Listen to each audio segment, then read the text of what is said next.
ABC One Television. ABC One. ABC One, c'est Jésus-Christ qui est le number one. Bande ko balandi émission tolobela mboka Congo na pesi bino mbote bisika nyonso ezwami bino. Petika ete kimia nzambe tata eingela o mabota mabino. Émission ya mokolo molelo tozali kolobela mbutu o ezali na République démocratique du Congo. Bande ko balandi na ekolo abiso makambo penza mazali minene pamba te maponami oyo ya mboka Congo. Tondimite ke ekozala na lolenge oyo kolala kolamuka makambo mazalika kobongwana ndetala tina tolobaki ete biso bapandi sango tokoki penza kotika te et surtout ngai penza océan de la presse congolaise molobeli ekolo Congo nakoki komolekisa makambo nyonso mazali kolekana ekolo bongo te esengeli ete bino balandi minene ya ABC One boye bana koyeba yango pe ba abonné wa biso lokola bozali komobenga mama océan de la presse tozomona te na ebisaki bino ete boko maka ABC TV te pamba te soki bokomi ABC TV bokomona yango ekobima bayike boko sosola te boko maka ABC One na ba YouTube wabino nde boko zo biso peza na lombango na grande caractère boko mayango na majuscule ndenge bino bolobaka na minuscule te na lopoto bolobaka bongo boko mayango penza na ekomami ya minene nde bokomona ABC One nazali penza na chercheur awa bino moko boko découvrir ye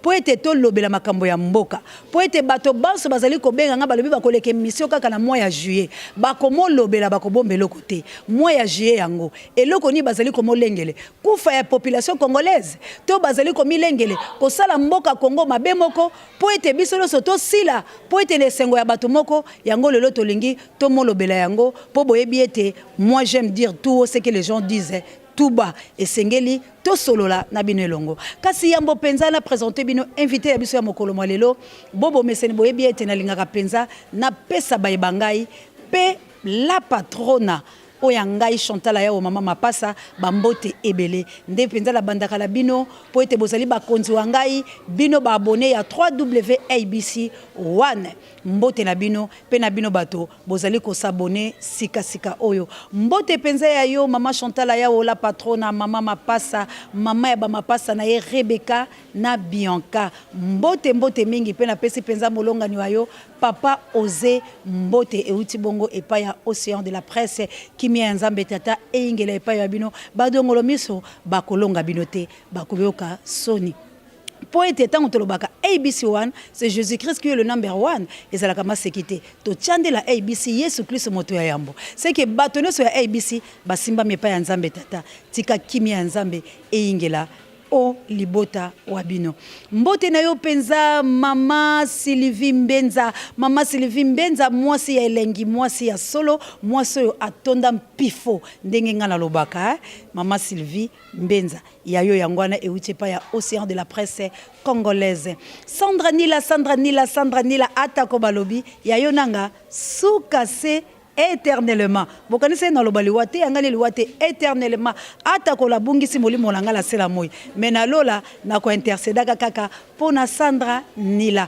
maman boyo la femme puissante mbote na o yango wana pe Dadi Boyembe mbote na oba pour amento angolano na bossa la binote Olga Lompinga la reine mbote na yo penza na ba femme capable po ete bo tomboli penza ekolo wabino Congo na bendele nango na Angola penza esalinga esengo na mokitanyo yo Florence Matondo Mido mama Blandine Peti mbote na yo bandeko toko ba penza la likambo ona otayi ko yebisa bino boye bandeli na sommaire wanga ndenge bolobaka lobaki nazali na chercheur moko azali awa tolobaki tokolobela nyonso oyo ezoleka la République démocratique du Congo pamba te na mois ya juillet toyebi te bato bakokufa population congolaise ekosima mandoki ekozala boni bokolanda yango awa mbote mona mboka mbote au sein de la presse ya solonga na yebi yo penza la bokebi nyonso kasi bato bazali kolanda yo bakolinga pe bayeba penza yo malamu c'est présenter liboso ya ba fidèle na biso bazolanda biso. Merci beaucoup na se présenter liboso ba téléspectateurs na biso. Je suis chercheur en matière internationale, matière financière. Naza nabengani na kombo ya Café Longudia. Je suis scientifique. Papa Café Longudia na asirike ozali mwana ya Congo. Ozali mopayate na Congo la biso. Oyebi maye banso mazali koleka. Mapona mewo ekolo Congo ekominde likambo moko ya pasi koleka.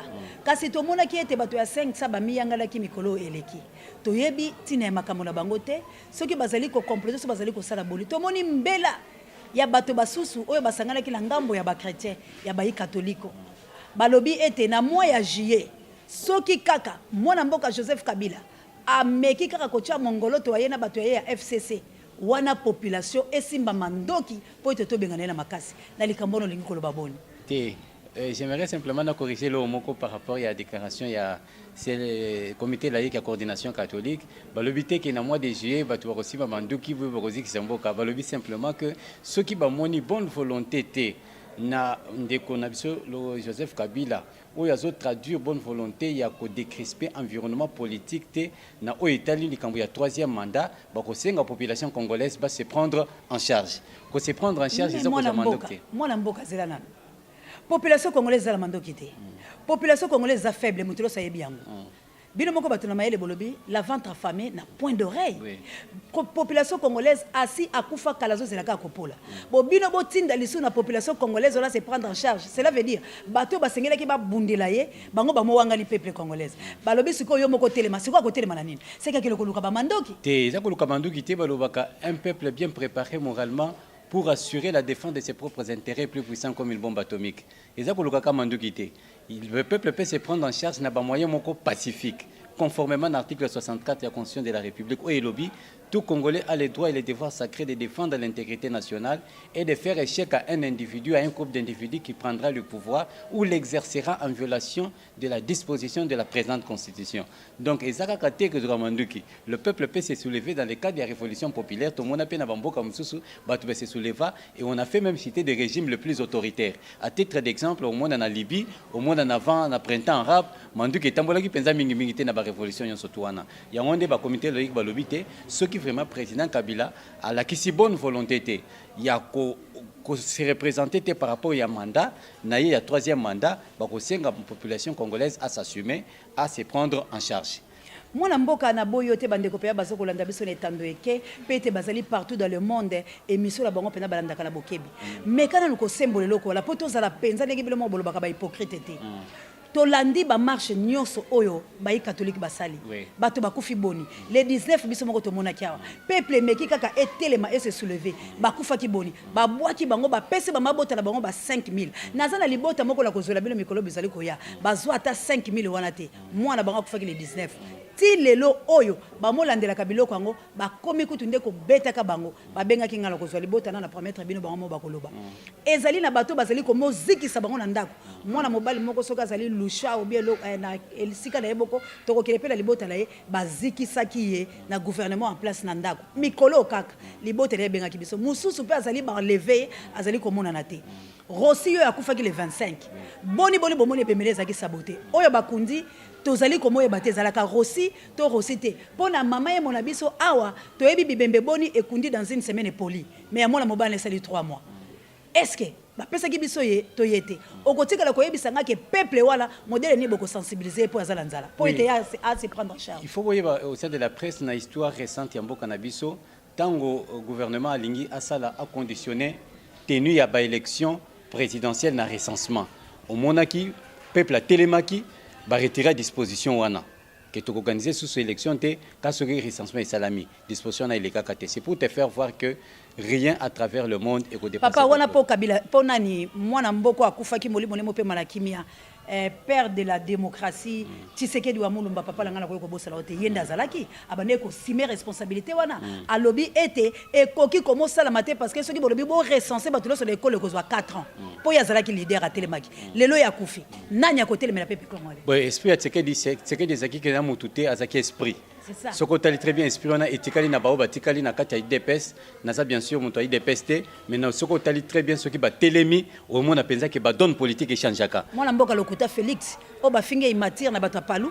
Te moi na mboka Félix c'est à ça mon amboka ngai au moni sein de la presse nga linga raté na kota ba considération moni ba petits esprits ba na tozali komo lobela pola nini moi moke papa langa chercheur tozali komo lobela pola nini émission na ngai ezalaka émission to lobela mboka Congo tozali komi lobela mboka Congo pola nini to mi bomba te ke ba opposant bazali te pamba te secrétaire ya IDPS biso to mona ke na mayanga ni ya kosangana na bato ya palu azalaki la kati. Cela veut dire ba division ezali ebele. Tozomona bato ya gauche, bakie la droite, bato ya droite baye na gauche. Lelo tomoni mwana mboka José Makila, mwana mboka Saoli Sanga, ba oyo babane koleka na etando eke ko finga tata mokonzi ekolo ko telemela ye, bango wana bakie na boyokani waye na FCC. Siko okobomba pona nini koloba ete médiocrité oyo bino moko batamayele bozoloba ezali na kati opposition. Siko yo nani ndako telema koloko la leader pour être à revendiquer la population congolaise. Oui, merci beaucoup, c'est un de la presse. Monique, il y a très bien situation politique en cannabis parce que vous avez dans les fonds.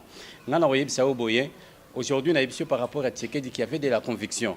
Oui, c'est quoi incarner popularité na Katinaye. Donc à Koufi, on a ceux qui a Koufi mais esprit na Tshisekedi na Katia Batu. Il y a un de Félix Tshisekedi tant Wazoloba a péci la déclaration naie a 5 meeting Batu Bazoya motivation exatée. C'est pour te faire voir qu'il y a des leaders qui sont là, qui sont en train de travailler, mais façon d'avoir conseil la politique et que vous allez de la même manière que Tshisekedi. Vous comprenez? Nuance est à niveau. Donc, tous les acteurs politiques sont très déterminés sur qui peut compter pour nous booster afin de faire partir ces régimes dictatoriaux.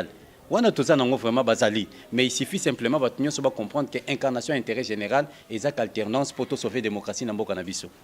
Siko mwana mboka lokola tozali pe na posa ete ba imboka ba telema. Siko parce que soki totali bato nyonso oyo ba yaki lokola bata makasi jekoko boyebi kanae.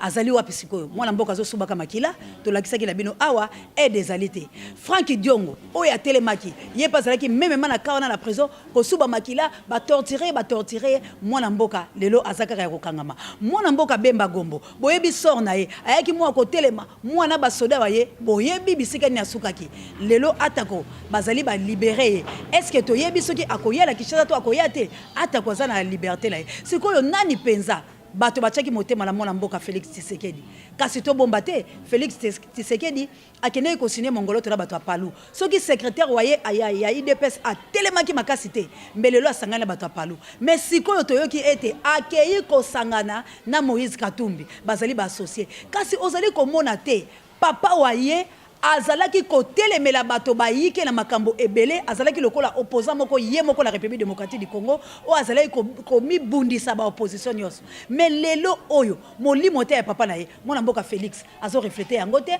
azali ata ko motombola yango te pamba te ko yokana kala bato or peuple congolais et tombola qui est déjà lokola tata mokonzi ekolo avant élection po balobaki Félix des président bozo mona te ke bozaka konyoka la population tout le monde parle au nom de peuple mais peuple là na souffrant. Merci beaucoup pour la question là na répondre vraiment de manière un peu sage. Il faut que y ait des façons comme ça la politique est différente. Méthode d'élite est différente, objectif est différent. Aujourd'hui, ce qu'on a dit de 1960 jusqu'à ce jour, Moutouté a constaté au sein de la presse que parti Moko éco dégagé majorité parlementaire à lui seul. Donc même ce qu'on a dit très bien, le Mumba Basala a dit ça Kasavubu, il y a un de Oyabimi président, Oyabimi premier ministre. Donc moi Namboka et Félix Tshisekedi hasard réaliste. Réalisme c'est-à-dire il faut composer avec toutes les forces politiques nationales. S'entourer, une fédération autour de lui, de sorte que va dégager majorité, enfin Kabima président. Je salue à juste titre Félix Tshisekedi par rapport à ce réalisme politique. À autres travailler, je suis en train de constater en lui une autre manière, il y a quoi faire politique, n'a pas prédécesseur, mais vraiment je lui donne 90% de chances pour comme président de la République parce qu'il a une autre méthodologie où il doit correspondre à un réalisme politique. Il n'est pas dans le populisme, mais il est dans la réelle politique. Réelle politique, ils ont atteint la bange politique par rapport à la réalité du terrain. Vous comprenez? Donc aujourd'hui, ce qui t'a dit très bien a expliqué que récemment que la philosophie électorale, c'est une sociologie électorale. Elle marche en pair avec des ethnies, des tribus, ainsi de suite. Aujourd'hui, on a une circonscription électorale, si nous devons propulser le nôtre. À la majorité, à la opposition. Mais c'est le nôtre, il faut à représenter Bissau. Vous comprenez? C'est un élément très important auquel il faut intégrer dans le cadre de la stratégie politique. Moi, personnellement, j'apprécie à juste titre méthodologie définie par Félix Tshisekedi pour renfermer tout le monde, pour réunir tout le monde autour d'un idéal. C'est ça ce qu'on appelle le leadership. Bato musu baza ko kende mais ye aza ko mona pas c'était bateau ba ye baki ba o peda bazaki na tata na ye ba départ na bango wana oza ko mona te ke parti eza ko kita yango ba pesi makasi na mona mboka premier ministre akene pe a s'imposer pour asala IDPS na ye ya marque moko ya ye soki ba interpeller ki yete na mwana mboka olenga koy wana na personnellement merci ata ko sapela makamono mabeka sinesika wana yenda bundaki po ete mwana mboka Premier ministre wa biso Bruno Tshibala a telemaki alobi ye pas na UDPS muta teleme les olenga ko inde bitumba la bango sikono olenga ko au moins que Félix baza ko peser bazo mona penza kazo vivre te malgré to zolo bela été mais to continue on a pamba te bazali la partie oya monene moko oya simbaki ekolo wa biso Congo ata ko papa na ye molimo ne kei kasi esprit tisekedisme ezali ko revendiquer ba droit ya tout congolais to kotika mémoire ne kufa la bozo bate. Merci beaucoup pour la question, Anna. Je pense que Bruno Tshibala, Isaac, non par rapport à peser Félix, non. Isaac Bato, Bazaki manipulé na pouvoir en place. Objectif à pouvoir en place, Isaac, doit déstabiliser l'IDPS. Moi, par rapport à une stratégie à pouvoir, Isaac, pour déstabiliser d'abord l'IDPS. Nous devons déstabiliser MLC. Sommes tous les cadres MLC. Sokotali, François Mwamba, Kende Pakabila, Tambo Mwamba, Ton Gonda, Yves Kisombe, José Makila, Somba, cadre Nyonsowana, pour déstabiliser MLC. Mais les mêmes stratégies, elles allaient équiper côté à IDPS. Il fallait, le col à IDPS, c'est le seul parti où ils étaient les Mélaviso. Il fallait tout déstabiliser. Yango de Basomba, Bruno Tshibala. Mais différence avec IDPS, c'est que IDPS a une base ébélée. Ceux qui vraiment ont OK, désavoué, on a utilisé quelqu'un simplement pour nous déstabiliser, mais et simba quitter.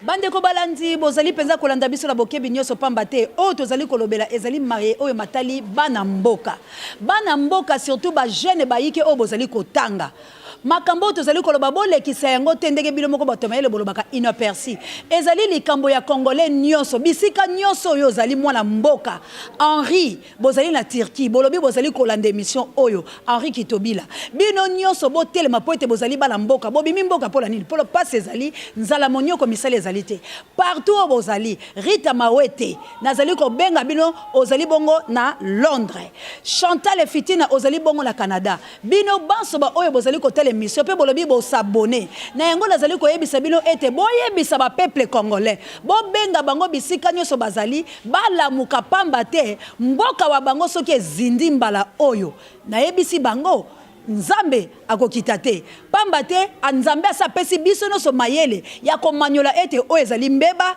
oyo ezali mayele malamu mais bino moko bozali komona nzala bozali komona minyoko kasi bo signé bo tia esprit na bino ndenge mwana mboka Tshisekedi banda ekoloba la biso tika molimo papa pe malakimia soki bato balamu kaka mais Nzambe alamusa ata oyo kobundele peuple congolais pamba te bazwa mayele kasi tozali komo sepela ba imboka Congo lokola mwana mboka oya telemi pene na ngai kasi azali kokima alobi ete bango basepeli po ete mwana mboka Bemba Gombo aye kasi na mwana mboka Bemba Gombo koya na ye tomoni ete bato ya Sénat bamisali makambo na lombango ko traiter ba dossier nyonso oyo elalaki pe tozalaki komomona ke na kiti ya mwana mboka Bemba Gombo na Sénat banaye kozala kaka polele mwana mboka Kengo Adondo bato balobi ete mwana mboka Kengo Adondo asombaki ba député ya ba sénateur ya MLC po ete bamo batela ye yango aboyaki kolongola mwana Bemba na kiti ya bokonzi ya Sénat ezali kaka bongo mwana mboka Vraiment ezaki un enjeu éminemment politique hein. Il fallait normalement ndengo lobi au sein de la presse na moni kozo oyebi pesa makambo vraiment na fond makasi donc ezaki politique ezaka jeu d'intérêt ce que lingina protéger yo peut protéger ngai. Donc Kengo Adondo azaki na assise politique te assise politique na ezaki ba député ya MLC il a fallu normalement aménager chef na bango de sorte que bango peut ba aménager parce qu'azaki peut menacer pour ba éjecter na bureau à Sénat donc c'était vraiment un jeu d'intérêt qui a été garanti entre président et Sénat na Jean-Pierre Bemba et parti na de manière générale. Siko mwana mboka po ete mwana mboka Bemba Gombo ya solo sengeli penza to molobela ye po ete mikolo ezali kaka ye kasi mwana mboka Bemba Gombo balobi boye na mboka la biso oyo ya konyata makolo te bato basusu bazali koloba ete ya koya na jie balobi yende mutu abundisaki ekolo wa biso la manduki na 2006 mais tomoni tikolongo ya mwana mboka Jean-Pierre Bemba oyo tozali ka ko interpeller gouvernement soki bayebi yango te akendaki bamokangela kiti na ya bokonzi ya Sénat ti lelo bamolongola ete sikoyo mwana mboka akozonga la fonction na ye po apesa lisusu oye mokandela maponami to pe bazali ko créer kaka biloko oyo ebebisa maponami. Oui ngai na kokota na ba considération ya bato yo de faux esprits te ba esprit méchanté Oyebi, démocratie, c'est un combat. Démocratie, c'est une maison. Jean-Pierre Bemba, je pense qu'il a la liberté d'exercer le droit fondamental qui lui est reconnu par la Constitution de la République. Ce qu'on a dit très bien communiqué, il y a la Cour pénale internationale, lobby, au-delà, il y a une invitation à répondre. Mais il y a la liberté totale d'exercer la fonction au pays. Donc, Jean-Pierre Bemba, jusqu'à présent, il n'y a aucune information judiciaire. La charge à Jean-Pierre Bemba, où il enseigne à niveau interne, si ce sont des stratégies politiques, où ils utiliser pour utiliser justice pour régler contre l'adversaire politique, c'est vraiment une stratégie contre-productive. On ne peut pas construire pays moko net yabiso RDC sur base de la considération à instrumentaliser la justice pour régler des comptes d'adversaires politiques. Les moments ne jouent pas à leur faveur. Il faut laisser normalement le processus électoral équitable, que à compétir et que les plus forts l'emportent. Vraiment, Bolandi Molamboka, alobi oyaza makasi. Alonga kasi mwana mboka ya solo yo lobi bongo mais moto oyo azali na mokoloto ya kotia ezali bongo mwana mboka Joseph Kabila oyo biso loso tokwanga la te azali tata mokonzo ekolo Kongo sikoyo soki ya boy lolenge siko bazali kolobela mwana mboka Moïse Katumbi akotika la koya te posoka ya bakomokanga ye bato bazali bayike ba obakimi libanda mboka moyeba ya awa ezali te tokotanga bakombote kasi population congolaise lokole ezali kolikia na sima ya Bemba banzi pena tata mokonzo ekolo akotika Bemba aya awa akangaye na linga corriger moi eloko moko eza population congolaise aza sima ya Jean-Pierre Bemba te eza bato ya MLC baza sima ya Jean-Pierre Bemba na population po ete mokolo oyo kaka bayoka ki Bemba ba kité ngala zalaki na terrain mboka mobimba esepeli babeti kelolo balobi to bandi bonane pe ya kamwa na mona ki ba shege nde baye mama journaliste pesa biso maloba balobi biso totiki kishege tokoma ki bashege pour na tata mokonzo azali nesika kasi biso no sotokosema mandoki pour la mona mbemba gombo yango nde kamwisa kingai au sein de la presse oyebi ke soba kangyo lelo vraiment lokolo salam salam malamu soba kangyo batio na kasho et ba kité yo ba créer ba dossier judiciaire les jours ba ko ite mboka mwembe kwa keir yo c'est que nazaki moto malamu c'est que zaki moto malamu et par rapport il y a compassion ba monique mabe le kinto na régime à pouvoir en place mutunyo so oyo azolité pour une cause toza simanaye otala ki manifestation ensemble pour le Congo les changements Yanjili. To koma balobi kula pe yaki full maka. Ezaki full. Donc mutunyo sazo se poser na régime o. Les loso se présenter comme opposante, il y a Joseph Kabila avec conviction. Population de Simanayo vous la présidente de la République. C'est quoi il y a pas c'est na biso ezali ete mwana mboka Moïse Katumbi balobi akocha mongoloto le sika ya présidente Bokosuka wapi. Oui, au sein de la presse na ine c'est que politique et la mathématique c'est l'art du possible. La politique c'est l'art du possible et il faut yeba que politique biso to benga ngo na bato bakota mozindo. Dans les pays d'Afrique subsaharienne, l'Afrique de manière générale, qu'il n'est pas variable endogène, mais variable exogène. Oui, mais Moïse Katumbi est étranger. Il a été gouverneur dans la qualité. Nazasima Moïse, mais dans le Gazaki gouverneur, Azaki italien, on était dirigé par l'italien. Là, il faut maintenant condamner le coup constitutionnel. Il faut condamner le PPRD qui a aligné un étranger comme candidat gouverneur parce que compétir sur la liste, c'est PPRD. Bande ko balandi to komi penza na suka ya émission ya biso tolo belamboka Congo. Merci mon mboka. C'est moi qui vous remercie Océan du Pacifique pour notre professionnalisme. Merci bande ko langai bolandi penza émission la biso la bokebi tozali kolobela kaka makambo e tali mboka la biso Congo pamba te soki tolobeli yango te banani ba kolobela yango. Merci mingi na bino penza oyo bosomba fidélité pour na kolanda émission tolo belamboka Congo pe na babonné nyonso ya 3WABC1 mbote na yo mokonzelanga mama présidente ndenge bolobaka bongo mama Chantal yao mama Mapasa et ngozali makasi na espace opesi ngai molobeli wayo po ete na loba Jean-Jacques Soki mobali ya mbinga la lobi bien oyo ba pièce na nyonso etonda amour na lobi ya pa ton Philippe yebiselanga Jean-Jacques Sokiko na ndako na ye ba pièce nyonso etonda amour. Merci bandeko balandi ba oyo penza bo sepeli na émission ya lelo bo pesa bongo merci na Kabuya l'homme puissant oyo azalaki bongo na sima ya caméra pe na montage na biso ya Fali Matoko mobali ya pembe mobali ya mokuse Alekinta Banelengi na coordination ya Jimmy Boyembe Jimmy Zuma na Zuma na pesi bongo merci na pasteur Didier Lompinga oyo azali bongo pare ya bémission bangai sango mokonzi pe na directeur ya technique pe recherche na biso Jay Lompinga bon rétablissement na pesi mbote na bino nyonso bolingo ya Nzambe tata eingela na ekolo wa biso Congo mbote na yo penza ya mingi Maman Denise Elagnon sans tâche. Nous là on s'informe, on se cultive rien que pour vous informer. Sache-le, on est mieux qu'en face. Bye. ABC One Television. ABC One Television. Le leader en actualité.